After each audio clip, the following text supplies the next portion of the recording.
भक्त प्रल्हादजींच्या चरित्राचा विचार केला तर असंच चरित्र आहे. जेव्हा हिरण्यकशिपूला त्या ठिकाणी मारलेलं आहे भगवान नृसिंहांनी प्रकट होऊन, तेव्हा आपल्याला असं वाटतं की भगवंताने त्या ठिकाणी हिरण्यकशिपूला मोक्ष दिला.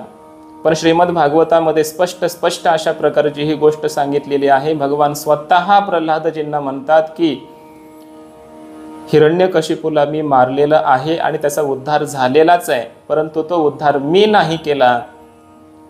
त्याच्या हिरण्यकशिपूच्या कुळामध्ये तुझ्यासारखा परम भागवत जन्माला आला, एक संत महात्मा जन्माला आला. पुत्र रूपाने प्रल्हादजींचा जन्म त्या कुळामध्ये झाला, म्हणून खऱ्या अर्थाने हिरण्यकशिपूचा त्या ठिकाणी उद्धार झाला, कल्याण झालं. जर हिरण्यकशिपूचे पुत्र प्रल्हाद नसते तर कदाचित त्या ठिकाणी हिरण्यकशिपूचा उद्धार झाला नसता. म्हणून हिरण्यकशिपूचा उद्धार सुद्धा भक्त प्रल्हादजी पुत्र म्हणून त्यांचे जन्माला आले, म्हणून त्यांचा उद्धार झाला, असं वर्णन आहे. म्हणून संत महात्म्यांचं अंतःकरण हे वेगळं आहे, देवाचं अंतःकरण वेगळं आहे. देवाचं अंतःकरण कधी दया करण्याचं आहे तर कधी क्रोध करण्याचं सुद्धा आहे. भगवान परमात्मा राक्षसांना मारतात, भक्तांना जवळ करतात. भक्ता राखे पायापाशी, दुर्जनासी संहारे. संतांचं तसं नाही. संत सर्वांना आपल्या चरणाजवळ स्थान देतात. संतांनी सरता केलो तैशा परी, चंदनी ते बोरी व्यापी येली. गुणदोष याती न विचारी काही, ठाव दिला पायी आपुलिया, असं संत महात्म्यांचं वर्णन आहे. शिशुपाळाचा वध परमात्मा करतात, क्रोधामध्ये येऊन चक्राने मारतात, सुदर्शन चक्र सोडतात, मग उद्धार करतात, ही गोष्ट वेगळी. पण अशाच प्रकारचा त्रास, अशाच प्रकारचा क्लेश जगद्गुरु तुकाराम महाराजांना मंबाजीबुवांनी दिल्याच्या नंतरही मंबाजीबुवाला मारण्याची वृत्ती तुकाराम महाराजांना होत नाही. तुकाराम महाराज त्या मंबाजीबुवाचा सुद्धा उद्धार करतात. ज्ञानेश्वर महाराजांना विसोबासाठी त्रास देतो, दुर्जन आहे, खळ आहे, पण तरी सुद्धा त्याला मारण्याची वृत्ती माऊलींच्या अंतःकरणात निर्माण होत नाही. उलट भक्तवर्य श्री नामदेवरायांच्या गुरुस्थानी विराजित करण्याचं सामर्थ्य त्या विसोबासाठींच्या ठिकाणी आलं, प्राप्त करून दिलं. विसोबा खेचर बनले, महात्मा बनले, गुरु बनले, संत बनले. जे खळांची व्यंकटी सांडो तया, सत्कर्मी रती वाढो, भूता परस्परे पडो मैत्र जीवांचे. अशा प्रकारचं संतांचं जीवन असतं. देवापेक्षा महान महान अशा प्रकारचं कार्य संत महात्म्यांचं आहे. म्हणून कार्याच्या दृष्टीने विचार केला तर संत किंवा भक्त हे देवापेक्षा महान आहेत, असा भक्तांचा महिमा आहे. भक्तांचा महिमा हा देवापेक्षा महान आहे, मोठा आहे, असा याचा अर्थ आहे. म्हणून आपल्या जीवनामध्ये संतांचा सत्संग घडला पाहिजे, संतांची संगती घडली पाहिजे.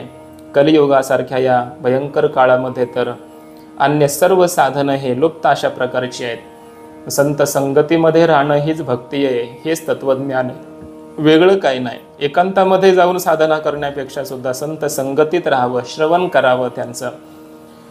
सत्संगतीमध्ये बसून जे श्रवण घडतं त्याच्याशिवाय आपला मोक्ष होत नाही, आपला उद्धार होत नाही, परमात्मा प्राप्ती होत नाही, आपलं कल्याण होत नाही, किंबहुना होतच नाही. म्हणून सत्सानिध्यामध्ये सत्श्रवण घडणं हे सर्वात मोठं साधन आहे जगामध्ये. भगवंताची संगती भेटल्यानंतरही नामदेवजींना संत सभेमध्ये कच्च ठरवण्यात आलं.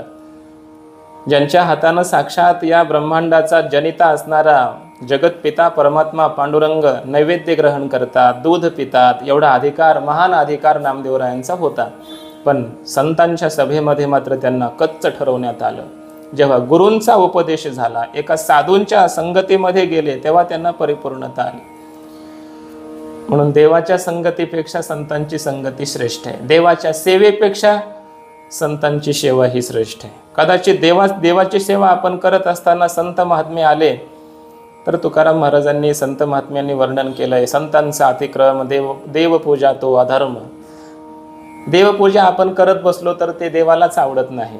देवाची सेवा करत बसलो आणि संतांची सेवा जर आपल्याकडून घडली नाही तर ते देवालाच आवडत नाही. उलट देवाची सेवा जर आपण संतांची सेवा जर आपण करत बसलो आणि देवाची सेवा घडलीही नाही तरी परमात्म्याला संतांची सेवा प्राप्त होते. तुका म्हणे संत सेवा हेची देवा उत्तम. संतांची सेवा जर केली तर देवाला तीच उत्तम वाटते, आवडणारी अशा प्रकारची ठरते. आणि म्हणून संत सेवा ही ईश्वर सेवेपेक्षा श्रेष्ठ आहे.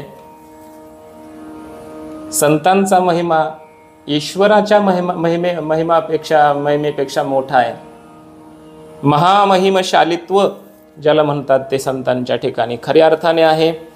म्हणून आपल्याला शरणागतीच करायची असेल तर आपण देवाला शरण जाण्यापेक्षा पहिल्यांदा संतांना शरण गेलं पाहिजे. संतांना शरण गेल्याशिवाय आपल्याला देवाचं स्वरूप लक्षात येत नाही, देवाची भक्ती आपल्याला करता येत नाही. भक्तीचं स्वरूप, ज्ञानाचं स्वरूप, विवेक वैराग्यादिकांचं स्वरूप आपल्याला सत्संगतीमध्येच कळत असतं. म्हणून देवापेक्षा आपण संतांना जास्त महत्त्व दिलं पाहिजे, संतांची सेवा केली पाहिजे, संतांना शरण गेलं पाहिजे असा याचा अर्थ आहे. म्हणून जगात सर्वात मोठे कोण असेल तर संत महात्मे आहेत.